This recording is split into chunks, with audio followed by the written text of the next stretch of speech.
സത്യത്തിൽ മനുഷ്യനായിട്ട് നമ്മളിങ്ങനെ സ്വാഭാവികമായി സാധാരണഗതിയിൽ ജീവിക്കുമ്പോണ്ടല്ലോ 3 തരത്തിലുള്ള പ്രണയങ്ങളാണ് നമ്മുടെ ജീവിതത്തിലേക്ക് വന്നു പോവുക. അതിലേറ്റവും ആദ്യത്തത് ഫസ്റ്റ് ലവ് ആണ്. നമ്മളൊക്കെ സ്കൂളിൽ പഠിക്കുന്ന സമയത്തോ കോളേജിൽ പഠിക്കുന്ന സമയത്തോ തീരെ ചെറുതായിരുന്ന കാലത്തുണ്ടായിരുന്നു ഒരു പ്രണയം. ഇതൊരു പ്രണയമായിരുന്നു അത്, ഇല്ലേ? ചെറിയ സില്ലി കാര്യങ്ങളിൽ ഒരുപാട് ഇഷ്ടം കണ്ടെത്തിയിരുന്നു. ഒരു കുഞ്ഞു പൂ ഇറുത്ത് കൊടുക്കുമ്പോൾ തോന്നുന്ന ഒരു സന്തോഷം, അതല്ലെങ്കിൽ ചെറിയ എന്തെങ്കിലും ഒരു ഗിഫ്റ്റ് കൊണ്ട് കൊടുക്കുമ്പോഴോ അത് സ്വീകരിക്കുമ്പോഴോ തോന്നുന്ന വലിയൊരു സന്തോഷം. ആകാശത്തിന് വല്ലാത്ത നിറചാരുത, നമ്മുടെ പൂന്തോട്ടങ്ങൾക്ക് ചുറ്റും എപ്പോഴും വസന്തം, പൂമ്പാറ്റകൾ പാറി നടക്കുന്നത് പോലെയുള്ളൊരു പ്രണയം. വളരെ മനോഹരമായിരുന്നൊരു പ്രണയകാലമായിരുന്നു അത്, ശരിയല്ലേ? പക്ഷെ ചെറിയ കാര്യങ്ങൾക്ക് വഴക്കുണ്ടാക്കി അത് ഈ പറഞ്ഞതുപോലെ ഇല്ലാണ്ടായി പോയിട്ടുണ്ടാവും. പിന്നീട് ഒരു കാലത്ത് നമ്മൾ ഇരുന്നിങ്ങനെ ചിന്തിച്ചിട്ടുണ്ടാവും, അത് പ്രണയമൊന്നും ആയിരുന്നില്ല, അത് ആ സമയത്തൊരു ക്രഷ്, പക്ഷേ അതായിരുന്നു യഥാർത്ഥത്തിൽ പ്രണയം. അത് കഴിഞ്ഞ് നിങ്ങൾ നിങ്ങളുടെ ലൈഫിന്റെ അടുത്ത സ്റ്റേജിലേക്ക്, സെക്കൻഡ് ലവിലേക്ക് എത്തും. അതായത് നമ്മളൊരു ഹാർഡായിട്ടൊരു ബന്ധത്തിലേക്ക് ചിന്തിച്ചാണ്.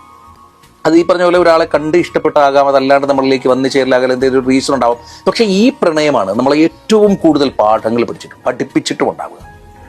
അതിൽ ബിട്രയൽ വരും, അതിനകത്ത് ഡ്രാമ വരും, അതിനകത്ത് വല്ലാത്ത പ്രശ്നങ്ങൾ വരും, നമ്മൾ ഒരിക്കലും ചിന്തിക്കാത്തത്ര വലിയ വിഷയങ്ങൾ വരും, ഭയങ്കരമായിട്ടൊരു മാറ്റം, അല്ലെങ്കിൽ പ്രണയത്തിന്റെ കാര്യത്തിൽ നമ്മൾ ചിന്തിക്കുക പോലും ചെയ്യാത്തത്ര വലിയൊരു ഹാർഡ് ഫീലിംഗിലേക്കൊക്കെ പോകുന്ന ഭയങ്കര കനമുള്ള ഈ പ്രണയം പലപ്പോഴും ഉത്തരവാദിത്തമായിട്ട് മാറാറുണ്ട്. ഇതിൽ നിന്നാണ് നമ്മൾ ഏറ്റവും കൂടുതൽ പാഠങ്ങൾ പഠിച്ചിട്ടുണ്ടാവുക. നമ്മൾ ഒരുപാട് കരയും, വേദനിക്കും, നൊന്ത് പിടയും.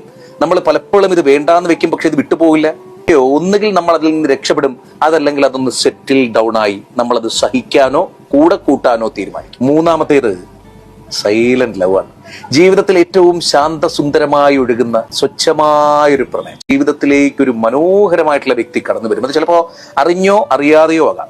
ആ വന്ന വ്യക്തി വളരെ ശാന്തമായൊരു പുഴ പോലെ സ്വച്ഛസുന്ദരമായി, നിങ്ങളെ ബുദ്ധിമുട്ടിപ്പിക്കാതെ, നിങ്ങളുടെ സമാധാനത്തിന് ഭംഗം വരുത്താതെ, നിങ്ങളുടെ സന്തോഷത്തിനെ ഇരട്ടിപ്പിച്ചുകൊണ്ട്, നിങ്ങളെ വളർത്താനായി കൂടെ നിന്ന് പ്രോത്സാഹിപ്പിച്ചുകൊണ്ടേയിരിക്കുന്ന, നിങ്ങൾക്കൊരിക്കലും ഡിനേ ചെയ്യാൻ പറ്റാത്ത ആ ജീവിതത്തിന്റെ പ്രണയം. ഈ 3 ഘട്ടത്തിൽ എവിടെയാണ് നിങ്ങളുള്ളത്?